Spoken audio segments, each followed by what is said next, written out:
টান টান উত্তেজনার ম্যাচে গদা সুজন কাকার ঢাকা সিলেটকে ফুল পথে পথে রাস্তায় করে দিয়েছে মাত্র 6 রানে।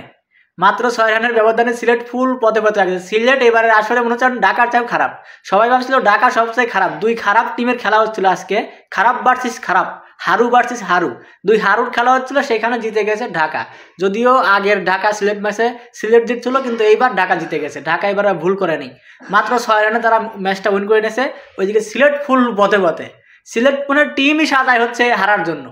সিলেটের যে টিমের যে ক্যাপ্টেন আরিফুল হক, তাকে আমরা এত সমালোচনা করি, কিন্তু বিচারা কিন্তু আজকে 12 বলে 29 রানে একটা ক্যামিও ইনিংস খেলছে, কিন্তু যদিও শেষ পর্যন্ত ম্যাচটা জিতাতে পারে নাই, কারণ তাদের ফুল পথে হয়ে গেছিলো, রাস্তা হয়ে গেছিলো টিমটা। প্রথম থেকে তারা ব্যাটিং কোলাপস করছিল।